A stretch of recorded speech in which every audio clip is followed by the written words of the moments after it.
আহোয়া ওলায়া খেদৈ খেদ বিদেশী খেদ এনেকুৱা ধৰণৰ শ্লোগানবোৰ দি আপোনালোকৰ মনত আছে যে ৰাজপথ উত্তাল কৰি তুলিছিল কা বিৰোধী প্ৰতিবাদ সাব্যস্ত কৰিছিল।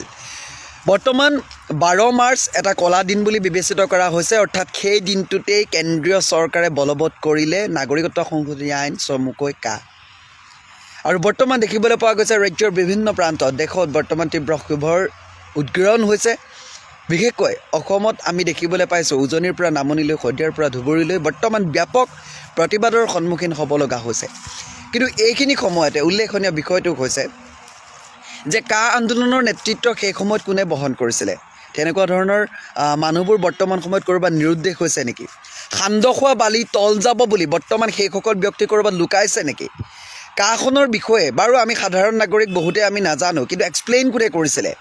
হয়, মই ক'ব বিচাৰিছোঁ শিল্পী সমাজৰ নেতৃত্ব বহন কৰিছিলে যিসকল ব্যক্তি, সেইসকল এতিয়া মৌন কিয়? কোনোবাতো কাখন অহাৰ লগে লগে অৰ্থাৎ বলবৎ হোৱাৰ লগে লগে আলফালে যোৱাৰ কথা আছিল। নাযাব দেই আলফালে, বহুত দুখ পাম আমি। সেইজন হৈছে জনপ্ৰিয় গায়ক হাৰ্থৱ জুবিন গাৰ্গ। হাৰ্থৱ মানে কি? হাৰ্ট মানে কি? কলিজাৰ ধপধপনি হয়। সেই ধপধপনিটো যেতিয়া বন্ধ হৈ গুচি যাব নহয়, তেতিয়া একো নাই। সেইদৰে ভাল পায় তেখেতে মঞ্চত কিছুমান কথা কৈ দিয়ে। কিমান দূৰ সঁচা মিছা মই নাজানো বাৰু, কিন্তু ডাইহাৰ্ট ভাল পাওঁ, সেইটো বেলেগ কথা। কিন্তু সঁচা মিছা কি কথা কয় নাজানো, কিন্তু তেখেতক লৈ বৰ্তমান শাসনাধীষ্ঠ চৰকাৰখনে অলপ ভয় খায়, কিছুমান কাম কৰিবলৈ ডৰ কৰে। গতিকে ব্যক্তিজনে কিবা এটা কৰা দেখি আজি এইকেইদিনত ইমান সক্ৰিয়তাৰে কৰা দেখিবলৈ পোৱা নাই। ক'ৰবাত কেতিয়াবা লাগে মানে সান্দহখোৱা বালি তল যাব বুলি ভাবি জুবিন গাৰ্গেও ক'ৰবাত মৌন ব্ৰত পালন কৰিছে নেকি? ছেম ষ্টেফৰ্ড নামৰ যিজন যুৱক আছিলে, 5জন যুৱক আপোনালোকৰ মনত আছে নাই? আব্দুল আলিম, ছেম ষ্টেফৰ্ড, দীপাঞ্জল, দ্বিজেন্দ্ৰ পাংগিং, এইদৰে 5জনকৈ যুৱক যি আছিলে, সেই 5জন যুৱকৰ ঘৰত আজিও কান্দোনৰ ৰোল। কাৰ বাবে মৃত্যুক আঁকোৱালি ল'লে সেইকেইজন যুৱকে? আমাৰ বাবে, জাতিৰ স্বাৰ্থত, অসমীয়াৰ চিঞৰত, যে অসমীয়াই কষ্ট পাব নালাগে ভৱিষ্যতে। আৰু এইখিনিতে এটা কথা মই কৈ থওঁ, কাখন কি আপোনালোকে এতিয়াও বুজি পোৱা নাই নহয়? শুনক, সহজ ভাষাত কৈছোঁ, আপোনালোকৰ ঘৰত যেতিয়া 5টা মানুহ আছে, তাত উপৰ্যুপৰি যেতিয়া আৰু 5টা মানুহ ভৰাই দিব, আপুনি জানো ঘৰখনত ভালদৰে সুখে শান্তিৰে খাব পাৰিব? নোৱাৰে। ঠেলা গটা, হেঁচা ঠেলা এইবোৰ হৈ থাকিব। গতিকে আৰু এটা কথা কওঁ, আমাৰ অসমত চাকৰিৰ পষ্ট কিমান ওলায় আপোনালোকে কওকচোন? একদম সহজ উদাহৰণ এটা দিছোঁ, চাকৰি পষ্ট কিমান ওলায়? খুব বেছি হাৰ্ডলি ওলালে 5,603টা, 5,602টা। তাতে কিমানে এপ্লাই কৰে? আমাৰ অসমৰ ল'ৰাই কিমানে এপ্লাই কৰে? 5 লাখে। বৰ্তমান সময়ত কি হ'ব? 3,000 পষ্ট ওলাব, 15 লাখে এপ্লাই কৰিব। সেইসকলে যেতিয়া নাগৰিকত্ব পাব, নাগৰিকত্ব সংশোধনী আইনখন চমুকৈ আপুনি তেনেকৈয়ে ভাবি লওক। গতিকে এই বস্তুবোৰৰ ওপৰত নিমাতী কইনাৰ দৰে মৌনব্ৰত কিয় পালন কৰিছে? কেৱল মাত্ৰ মই দেখিবলৈ পাইছোঁ বিভিন্ন প্ৰান্তত প্ৰতিবাদ সাব্যস্ত কৰিছে, কিন্তু শিৱসাগৰত বিশেষকৈ দল সংগঠনসমূহে উত্তাল প্ৰতিবাদ সাব্যস্ত কৰিছে। শৃংখল চলিহা নাম ল'ব লাগিব, জিন্তু মেছৰ নাম ল'ব লাগিব।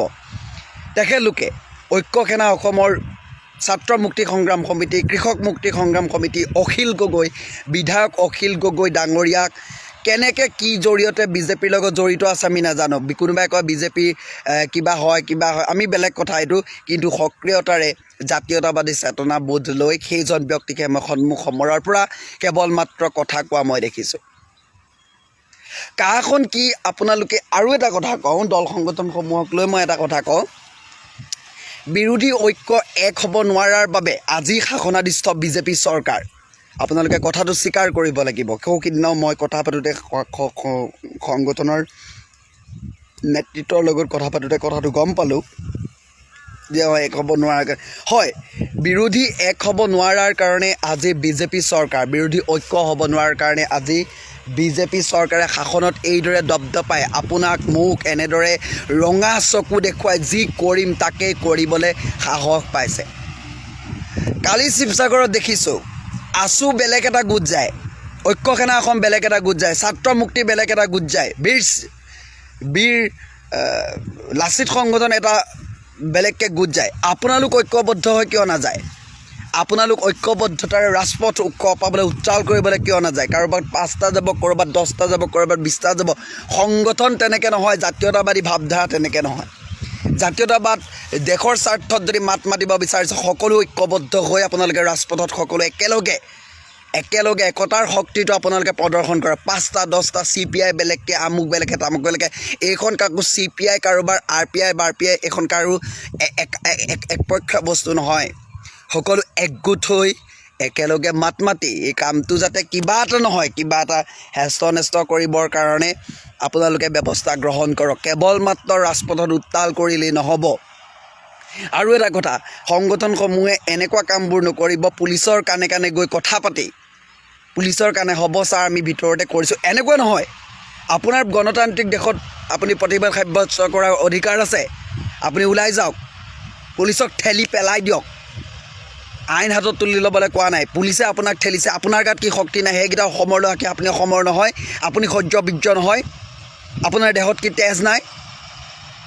আপুনিও সাৱলীলভাৱে সক্ৰিয়তাৰে আপুনি ওলাই যাওক আগত। পুলিচক সোধাৰ কথা নাই। পুলিচে পুলিচৰ কাম কৰক, আমি আমাৰ কাম কৰিম। পিটক, গুলিয়াবতো এনেও নোৱাৰে তাহাঁতি, লুকাই লুকাই গুলিওৱা মানুহ। সেই বন্দুকৰ গুলিকেইটাত বিদেশীক গুলিয়াবলৈ শক্তি থকা হ'লে ইমান দিনে হিমন্ত বিশ্ব শৰ্মাৰ শাসনাধীষ্ঠ আহিলে, বিজেপি কেন্দ্ৰীয় চৰকাৰ শাসনলৈ আহিলে, ইমান দিন বিদেশী গৈ বাহিৰ পালেগৈ। সেইবোৰ এটা নাটক আছিলে।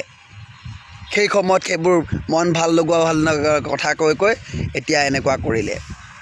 সদৌ এটা কথা কওঁ, ভিডিঅ'টো অলপ দীঘল হ'ল। বৰষাৰাণী বিষয়া ডাঙৰীয়ানী আৰু জুবিন গাৰ্গ ডাঙৰীয়া আৰু লগতে শিল্পী সমাজ কেৱল মাত্ৰ স্বাৰ্থক লৈ অসমীয়া জনতাৰ ওচৰলৈ আপোনালোকে কেৱল চিনেমা এখন প্ৰচাৰ কৰিবলৈ, আমাৰ চিনেমাখন চাব বহুত ভাল হৈছে, বাহিৰৰ ডাঙৰ লোকেশ্যনত আমি ভিডিঅ' বনাইছোঁ, চিনেমা চাবলৈ আহিব বুলি কেৱল মাত্ৰ ডিঙিৰ শিৰ ফুলাই নাহিব। আপোনালোকক লৈ বহুতেই আশা কৰে। আপোনালোকে কিবা এষাৰ ক'ব, চৰকাৰখনক সমালোচনা কৰিব, চৰকাৰখনে ভুল কৰিছে আঙুলিয়াই দিব। কি হ'ল? বিহু নানাচোঁ বুলি কৈতো আপুনি বিহু নাচি দিলে। কোনোবাইতো গীত নেগাওঁ বুলি কৈ গীত গাই দিলে। খেলবোৰ এনেকুৱা নহয়। আপোনালোকৰো যে ওপৰত নজৰ ৰাখিছে মানুহে, সেই কথাটো মনত ৰাখিব। সকলোৰে দিন একে নাযায়।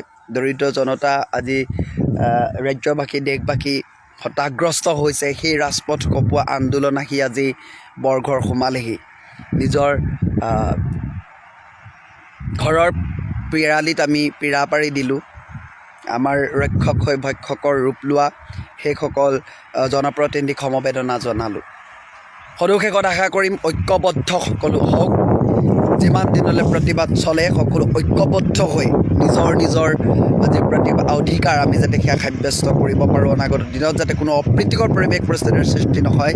আমাৰ প্ৰিয়ে ক'ব লগা নহয় যে কি কৰিলেও বোপায়, কি কৰিলেও পিতাই, যে আমাক বিদেশীৰ হাততেই অসমত ভগনীয়া কৰি তহঁতি সেই সময়ত ৰণ চালিও পিতাই, ৰণ চালি ক'বলগীয়া নহয়। সকলোকে ধন্যবাদ জনাইছোঁ।